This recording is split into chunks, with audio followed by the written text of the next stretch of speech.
हाँ जी, बहुत बहुत मैं शुक्रिया अदा करती हूँ आप सभी का कि आप सबका इतना प्यार मिल रहा है और हमेशा मुझ पे प्यार रहा है कि मुझे इतना अच्छा शो मिला आपके प्यार की वजह से। और पहले भी जो मैंने ज़िंदगी में शोज़ किए हैं या काम किया है वो आप सब ने हमेशा पसंद किया है। तो आपकी कहीं न कहीं आपका बहुत प्यार है मुझ पर, जिसकी वजह से मेरे अंदर भी वो जज़्बा आता है कि अपना बेस्ट देने का और राइट टाइम पे राइट थॉट आ जाए, सीन में जो डिमांड है उतना समझने की अकल आ जाए और उतना ही देने का अगर वो राइट टाइमिंग है मुझे लगता है, और वो टाइमिंग आप लोगों की कृपा से मुझे मिल पाती है। तो बस उससे बड़ा तो कोई अवार्ड नहीं है, मगर ये है कि अब जब मंगल बन के जब अवार्ड मिलते हैं स्पेशली बेस्ट एक्ट्रेस के, तो उसकी मेरे अंदर ऐसा लगता है कि आत्मा तृप्त हो गई। क्योंकि जब संध्या बन के अवार्ड मिलते थे ना, तब उनकी कोई वैल्यू नहीं थी मेरे ज़िंदगी में। मैं कई अवार्ड फंक्शंस में नहीं जाती थी जब मुझे पता लगता था कि मुझे अवार्ड मिलने वाला है, क्योंकि मुझे सब लोग यही बोलते थे मेरे आसपास कि अरे शो बहुत पॉपुलर है ना, इसीलिए अवार्ड मिल रहा है, इसीलिए अवार्ड मिल रहा है, जो है ऐसा तो कुछ नहीं है। तो उस टाइम पे मैं काफ़ी छोटी थी, सीख रही थी, सबके जहन में मेरी इमेज यही थी जो मेरे आसपास के लोग थे कि न्यू कमर है, पहला शो है, पहला शो है, तो जैसी है वैसे ही शायद हो रहा है। तो उतनी मुझे अप्रिसिएशन मेरे आसपास नहीं मिलती थी और इस मैं उसी को सत्य में भी मानती थी और वो सत्य भी था। मैं खुद में देखिए अंदर कॉन्फिडेंस कम होता है ना, तभी दूसरों की बातें भी लगती हैं। तो मेरे अंदर भी मुझे एक शो करके मुझे नहीं लगता था कि मैं अच्छी एक्ट्रेस हूँ। मुझे लगता था ठीक है संध्या तो कर रही हूँ, ज़िंदगी में जब आगे कुछ काम करूँगी तब पता चलेगा कि मैं कैसी एक्ट्रेस हूँ। वो मेरा खुद से ही एक अंतर्द्वंद था। तो जब मुझे अवार्ड मिलते थे तो मुझे ऐसा लगता था कि सच में रियली मैं डिज़र्व करती हूँ या मुझे ऐसे ही मिल गया है। और कई बार नहीं भी जाती थी क्योंकि कई बार हैक्टिक शेड्यूल होते थे, थकी हुई होती थी, और मैंने एक दो बार फ़ोन पे ये भी बोल दिया था कि अगर सच में ही मैं हकदार हूँ इस अवार्ड के, तो आप मुझे घर पे भेज दीजिए, मैं बाइट बना के दे दूँगी। मतलब लिटरली मैंने ऐसा भी बोल दिया था, क्योंकि मैं खुद से अंदर से चिड़ी हुई थी। मुझे ऐसा लगता था कि सच में मैं हकदार नहीं हूँ अवार्ड के और मुझे मिल रहा है, तो इस चीज़ को जो हकदार है उसको मिल जाए। तो वैसा था मेरे साथ में। तो बट जब अब मंगल बन के बेस्ट एक्ट्रेस का अवार्ड मिला और जब टीटू अंबानी मौसमी के लिए मुझे जम्मू फिल्म फेस्टिवल में बेस्ट एक्ट्रेस का अवार्ड मिला फॉर मौसमी कैरेक्टर, ये अवार्ड मेरे लिए बहुत बहुत, इनफैक्ट कोलकाता में कवच के लिए मुझे मिला था अवार्ड, तो वो अवार्ड मेरे लिए बहुत अनमोल है। क्योंकि मेरे लिए ये था कि एक जब मैं एक्टर बनने का जब मैंने सोचा कि मैं डिफरेंट डिफरेंट साइकोलॉजी एक प्रदर्शित कर पाऊँ अपने दिमाग से एक कैरेक्टर के अंदर, और जो राइटर का डायरेक्टर का अलग अलग राइटर डायरेक्टर के साथ में काम करना मिले और नया कैरेक्टर मैं बना पाऊँ, तब मैं मानूंगी कि मैं एक्टर हूँ। क्योंकि बहुत द्वंद्व, बहुत युद्ध एक तरह से लड़ा है अपनी फैमिली के साथ में एक्टर बनने के लिए मैंने, और खुद से भी था कि मैं सच में पढ़ाई छोड़ के अपना करियर दूसरा छोड़ के पापा का बिजनेस छोड़ के मैं ये बन रही हूँ, क्या मैं एक्चुअल हूँ हकदार। तो वो एक अंदर भी एक वो थी एक कश्मकश थी। तो जब डिफरेंट डिफरेंट कैरेक्टर्स किए, संध्या करना मेरे लिए नहीं था, वो हो रहा था अपने आप, ऊपर वाले की कृपा थी, आप लोगों की कृपा थी। तो ऑल्दो बहुत मेहनत की है मैंने, मैं सोई नहीं हूँ जब मैं संध्या रोल कर रही थी। तो 2 महीने मैंने मतलब ऐसे थे मेरे कि बहुत 2 से 3 घंटा सोती थी, क्योंकि फैमिली मेरे पास नहीं थी, कभी अकेले रही नहीं थी। और तो उस टाइम पे मैं सीरीज़ देखती थी क्योंकि पढ़ाई के अंदर थी, तो कभी फिल्में और सीरियल देखने का मौका ही नहीं मिला इतना ज़्यादा।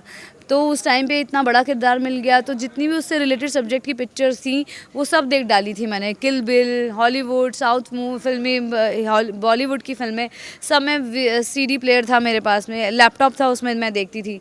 तो मैं मैंने रिसर्च वर्क बहुत किया, इंटरव्यूज़ देखती थी आईपीएस ऑफिसर्स के, वो कैसे बात करते, तो वो रिसर्च वर्क मैंने उस टाइम पे भी बहुत किया। और तो ये काफ़ी था मेरा, मेहनत मैंने बहुत की, पर मेरे अंदर वो नहीं था कि मैंने होना भी नहीं चाहिए, आज भी नहीं है मेरे अंदर कि मैंने कुछ अचीव किया, वो तो नहीं है मेरे अंदर।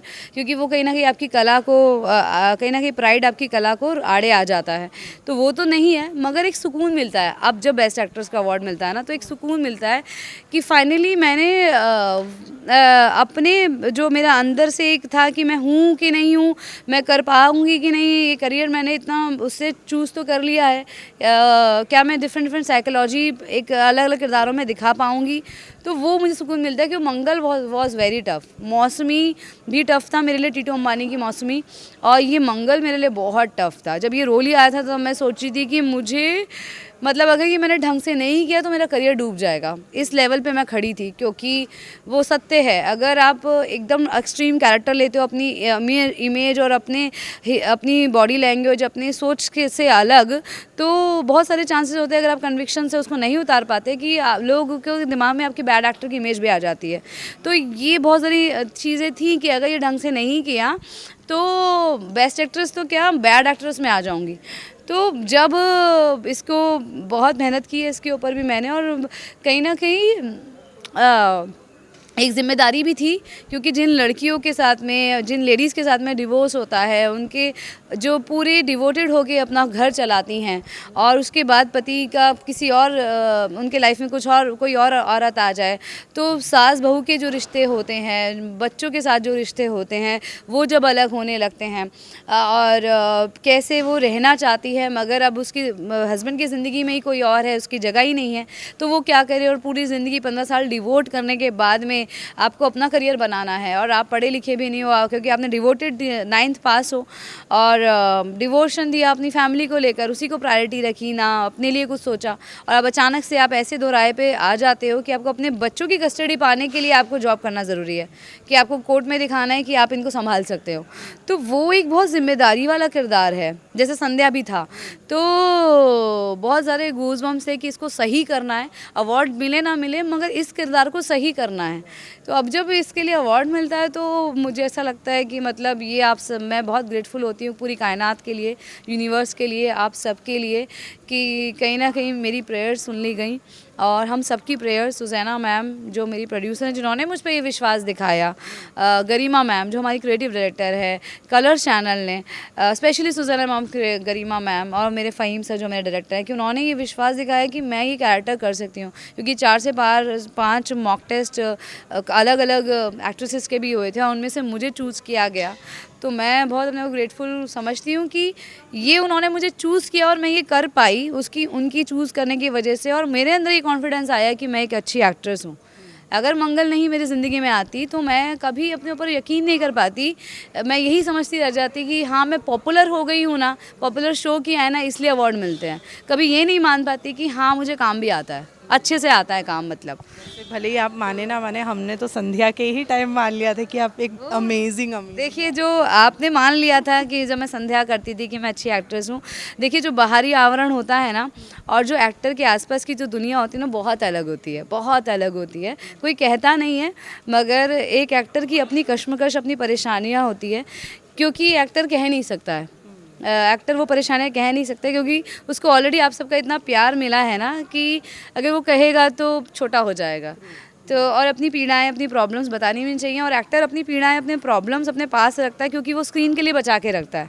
क्योंकि जब वहाँ रोना पड़े, वहाँ जब हिट करना पड़े तो तुरंत आ जाए। तो वो चीज़ें हैं, और वो रहना भी चाहिए। कभी कभी साइलेंट रहना ही, क्योंकि साइलेंट रहना बहुत मुश्किल है, और उसमें ही सबसे बड़ी शक्ति लगती है, और वही आपको परिपक्व बनाता है। तो मुझे लगता है कि मैं एम वेरी ब्लेस्ड, चाहे मेरे लाइफ में जो भी सिचुएशंस आई और मैंने उनको जिस तरह से लिया। I am so grateful to my parents कि उन्होंने मुझे ऐसी परवरिश दी कि मेरा माइंडसेट इतना स्ट्रॉन्ग है। अभी मैंने भी बहुत सारी चीज़ें आपसे सुनकर सीखी है, एंड होपफुली मैं उसको आगे कैरी फॉरवर्ड करूँ। नवरात्रि भी आ रही है, कैसे 9 दिन व्रत रखने वाली हैं, और आप इतनी अच्छी डांसर हैं तो गरबा खेलने जाती हैं नहीं जाती है, इस बारे में देखिए, माता रानी के लिए या ईश्वर के लिए कभी भी डांस करने का मौका मिलता है मैं नहीं छोड़ती, बिकॉज़ वो मेरी दादी ने मुझे सिखाया है कि अगर ये कदम दिए हैं तो ईश्वर ने दिए हैं, और जब भी उनके लिए नाचने का मौका मिले या गाने का मौका मिले तो कभी पीछे मत हटना, क्योंकि सब कुछ दिया उनका ही है। तो बचपन में दादी ढोलक बजाती थी, जब भी कीर्तन होता था तो अपनी ढोलक भी उनके पास में होती थी, और उनको सारे गीत याद थे, देवी के, सभी भगवानों के, और वैसे भी गाने जो है। और मुझे वो कहती थी डांस करने के लिए, और मेरी सारी बहनें बॉलीवुड में बहुत अच्छा डांस करती थी, बॉलीवुड सॉन्ग्स में, जो कि मैं बहुत बकवास करती थी बचपन से ही। तो मगर मैं ईश्वर के जो गाने होते थे भक्ति गीतों में बहुत अच्छा डांस करती थी, जो मेरी दादी को बहुत अच्छा लगता था। तो मैं बोलती थी दादी पता नहीं मेरी ऐसी तारीफ़ करती है, मगर मैं दादी को खुश करने के लिए करती थी।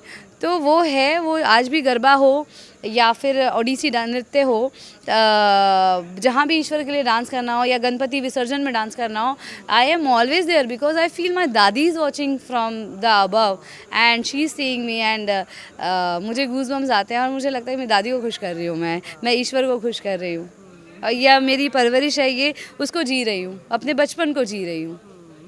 ओके, लास्टली नवरात्रि की शुभकामनाएं दे दीजिए और फैंस को।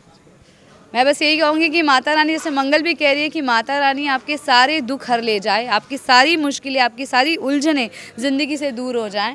और कभी भी ना डरें आप जब भी ज़िंदगी में मुश्किलें आएँ, क्योंकि देखिए मुश्किलें ही आपको सक्सेस तक पहुंचाती हैं।